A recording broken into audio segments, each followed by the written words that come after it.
ሰላም እንዴናችሁ ውድ የማን ዩናይትድ ኢትዮ ፋንስ ተከታታዮች በያላችሁበት ሰላማችሁ ብዛ። በዛሬው ዕለት እንግዲህ በርካታ ስፖርታዊ ጥንክሮችን ወደ እናንተ ይዘን መተናል። እስከ ፕሮግራማችን መጠናቂያ ድረስ አብራችሁን ቆዩ። የጀርመኑ ክለብ ኢንትራ ፍራንክፈርት ከአጥቂ ሁጎ ኤኪቲኬ ዝውውር ቢያንስ 100 ሚሊዮን ዩሮ እንደሚፈልግ ተገልጿል። ሆኖም ክለቡ በዝውውሩ ክፍያው አወቃቀር ዙሪያ ከፈላጊ ክለቦች ጋር ድርድር ለማድረግም ፈቃደኛ መሆኑ ነው እየተገለጸ የሚገኘው። እንግዲህ ማንቸስተር ዩናይትዶች እጅግ የተጫዋቹ ፈላጊ እንደሆኑ በትላንትናው ዕለትም በዛሬው ዕለትም እንግዲህ ሲነገር ሰምተን ነበር። እንግዲህ ዘ አትሌቲክስ ታማኝ የሆነ ምንጭ ነው 100 ሚሊዮን ዩሮ ኢንትራ ፍራንክፈርቶች ከተጫዋቹ ዝውውር እንደሚፈልጉ አሳውቋል። ነገር ግን እዚህ ጋር ጥያቄው ማንቸስተር ዩናይትዶች 100 ሚሊዮን ዩሮ ለተጫዋቹ ያወጣሉ ወይስ ደግሞ ሌላኛው ደግሞ እውነት ይህ ተጫዋች 100 ሚሊዮን ዩሮ ያወጣል የሚለው ነገር ነው ጥያቄው። ፍራንክፈርቶች በተጫዋቹ ዝውውር ዙሪያ በተለይም ደግሞ በአከፋፈሉ መዋቅር ላይ ከክለቦች ጋር ውይይት የማድረግ ተከፋፍሎ በ5 ዓመት የሚከፈል እያሉ የሚገኙት ኢንትራ ፍራንክፈርቶች ነገር ግን ማንቸስተር ዩናይትድ በምንም አይነት ኬዝ ለዚህ ተጫዋች 100 ሚሊዮን ዩሮ የማውጣት ፍላጎት የለውም። ምናልባትም ዩናይትዶች የብሪያን ምቤሞ ዝውውር እንዲያፋጥኑ የሚያደርግ ቅዝበት ነው ማለት እንችላለን። ይሄ ዩናይትዶች በሁጎ ኤኪቲኬ ላይ ፍላጎት እንዳላቸው አሳውቋል። በተመሳሳይ ሁኔታ ደግሞ በብሪያን ምቤሞ ላይ ያላቸውን ፍላጎት ጥብቅ እንደሆነ ይታወቃል። በአጥቂ አማራጫቸው ከያዟቸው ውስጥ ቪክተር ኦሺሜን፣ ቪክተር ዮክሬሽ፣ ሁጎ ኤኪቲኬ ይገኙበታል። የቪክተር ኦሽሜንን ነገር ኦልሬዲ በግል ጥቅም ዙሪያ ከማንቸስተር ዩናይትድ ጋር ከስምምነት መድረስ አልቻሉም። ስለዚህ አሁን ፊታቸውን ወደ ሁጎ ኤኪቲኬ አዙሮ ነበር። ለሁጎ ኤኪቲኬም ኢንትራ ፍራንክፈርት እስከ 100 ሚሊዮን ዩሮ ድረስ እየጠየቀ ነው። ስለዚህ ማንቸስተር ዩናይትዶች አሁን ሀሳባቸውን ሙሉ ለሙሉ ወደ ካሜሮናዊ ተጫዋች ብሪያን ምቤሞ ለማዞር እቅድ እንዳላቸው ነው የተገለጹ። ምክንያቱም በምንም አይነት ሁኔታ 100 ሚሊዮን ዩሮ የመክፈል እቅድ እንደሌላቸው ነው እየተገለጸ የሚገኘው። በሌላ ዜና ናፖሊዎች ስለ ጄደን ሳንቾ ሁኔታ ከማንቸስተር ዩናይትድ ጋር ንግግር አድርገዋል። ጄደን ሳንቾ ማንቸስተር ዩናይትድን በክረምቱ የዝውውር መስኮት የመልቀቁ ጉዳይ አይቀሬ እንደሆነ ከጣሊያን የሚወጡ ምንጮች እየገለጹ ይገኛሉ። እስከ ኢታሊ የሚባል ምንጭ ይዞት የወጣው መረጃ እንደሚጠቁመው ከሆነ ተጫዋቹ በናፖሊ የዝውውር ራዳር ውስጥ እንደገባ ነው።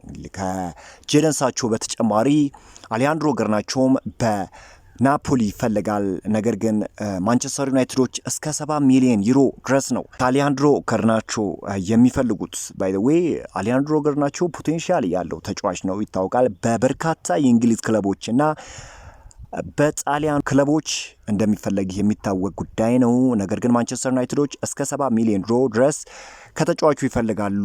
ይህንንም አስከትሎ ናፖሊዎች ያን ያህል ገንዘብ የማውጣት ፍላጎት የላቸውም። ተጫዋቹም በፕሪሚየር ሊግ የመቆየት ፍላጎት ነው ያለው። ስለዚህ ናፖሊዎች እንግሊዛዊ ተጫዋች ጄደን ሳንቾን ከዩናይትድ የማስኮብለል ፍላጎት አሳድሮባቸዋል። እንግዲህ ከተጫዋቹ ጋር በግል ጥቅም ዙሪያም ንግግር ለማድረግ ፍላጎት እንዳሳዩ ነው እየተገለጸ የሚገኘው።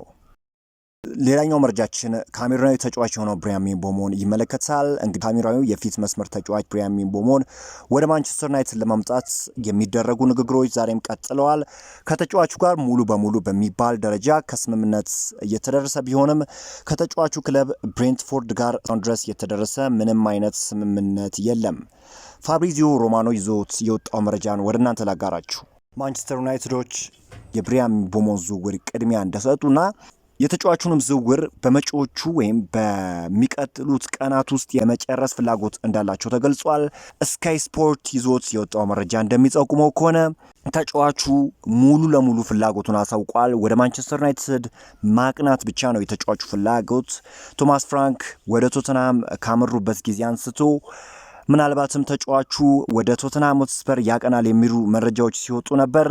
ነገር ግን አሁን እየወጡ ያሉ መረጃዎች እንደሚጠቁሙት ከሆነ ሙሉ ለሙሉ በሚባል ደረጃ ወደ ማንቸስተር ዩናይትድ ማቅናትን ተጫዋቹ ቅድሚያ ሰጥቷል። ታዲያ ማንቸስተር ዩናይትዶችም ከክለቡ ብሬንትፎርድ ጋር ጠንካራ የሆኑ ንግግሮችን በዛሬው ዕለት ጀምረዋል። ከፕሪሚየር ሊግ ክለቦች ተጫዋቾችን ማስፈረም እንዲቀላል የሚባል ነገር አይደለም። የፕሪሚየር ሊግ ክለቦች እንግዲህ ተጫዋቾችን አሳልፈው ሲሰጡ ከፍተኛ የሆነ ገንዘብን ይጠይቃሉ። ላብነት ያህል እንኳን የሰሜን ለንደኑ ክለብ ለዲክላን ራይስ ምን ያህል ወጪ እንዳወጣ መመልከት እንችላለን። ደግሞ ማንቸስተር ዩናይትድ ሲሆን ደግሞ ነገሩ እጅግ ይከብዳል። ምክንያቱም ማንቸስተር ዩናይትድ የሆነ ተጫዋችን ሲጠይቅ ከፍተኛ የሆነ ገንዘብ ነው የሚጠየቀው። ነገር ግን በክለቡ ብሬንትፎርድ እና በማንቸስተር ዩናይትድ መካከል ያለው የገንዘብ መጠን ልዩነት እጅግ ጠባብ እንደሆነና ፋብሪዚዮ ሮማኖ በዛሬው ዕለት ያወጣው መረጃ እንደሚጠቁመው በብሬንትፎርድና በማንቸስተር ዩናይትድ መካከል የሚደረገው ድርድር እጅግ የላቀና በመጪዎቹ ቀናቶችም ከስምምነት እንደሚደርሱ ነው አያይዞ ፋብሪዚዮ ሮማኖ የተናገረው።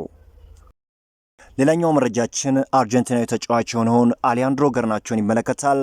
እንግዲህ ተጫዋቹ በክረምቱ የዝውውር መስኮት ማንቸስተር ዩናይትድን የመልቀቁ ጉዳይ አይቀሬ እንደሆነ በርካታ ክለቦችም በተጫዋቹ ላይ ፍላጎት እንዳላቸው የሚታወቅ ጉዳይ ነው።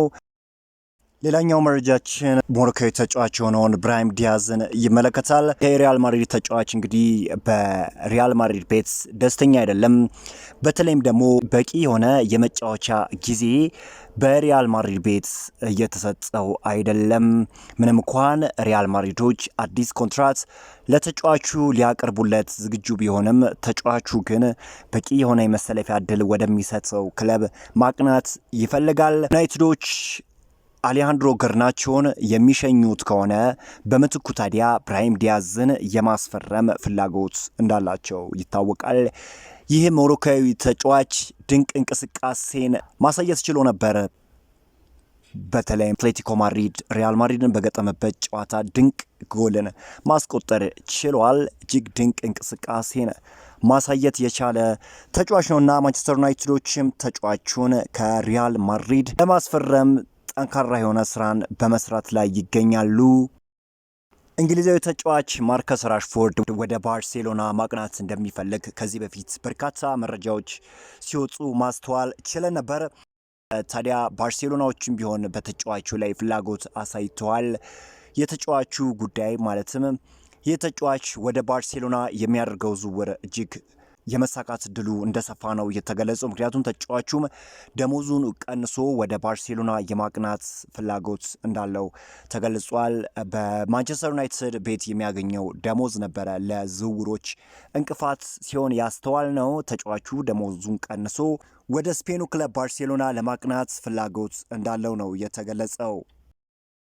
ኦማር ቤራዳ እንዲህ ሲሉ ተናግረዋል። አሁን ባለንበት 2025 ቡድን ምን እንደምንፈልግ እንዲሁም የፕሪሚየር ሊግን ለማሸነፍ በሚያስችል የ2 እስከ 3 ዓመት እቅድ ዙሪያ ላይ ውይይቶችን አድርገናል። ይህንን እንዴት ማድረግ እንደምችል የሚያሳይ በጣም ግልጽ የሆነ ፍኖተ ካርታ ለን ሮበን አሞሪም በቀጣይ ወር ማለትም ጁላይ 1 2025 ቢጀምር ኖሮ ይህ ሁሉ እውቀት ሊኖረን አይችልም ነበር አይደል ሲሉ ነው እየተናገሩት። እና እሱ የቆየባቸው 7 ወይም 8 ወራት በዚህ መልኩ ነው የምንመለከታቸው። በፕሪሚየር ሊጉ እጅግ ተሰቃይተናል፣ ቡድኑም ተሰቃይቷል። ወደፊት በእጅጉ ሊረዳን እንደሚችል የሚሰማኝም ለዚያ ነው ሲሉ ኦማር ቤራዳ ተናግረዋል። የቀድሞ ብራዚላዊ የማንቸስተር ዩናይትድ ተጫዋች የሆነው ክሌበርሰን ስለ ማቲያስ ኩንሃ እንዲህ ሲል ተናግሯል። ይህ ለማንቸስተር ዩናይትድ ትልቅ ፊርማ ነው። ኩንሃ ለማንቸስተር ዩናይትድ ሲጫወት ልመለከት በመሆኔ ደስተኛ ነኝ። እንደ እርሱ አይነት ተጫዋቾች ያስፈልጋቸዋል ሲል የቀድሞ የማንቸስተር ዩናይትድ ተጫዋች ተናግሯል። ውድ የማን ዩናይትድ ኢትዮ ፋንስ ተከታታዮች በአዲስ ቪዲዮ እስክንገናኝ ድረስ መልካም ሁሉ ተመኘው።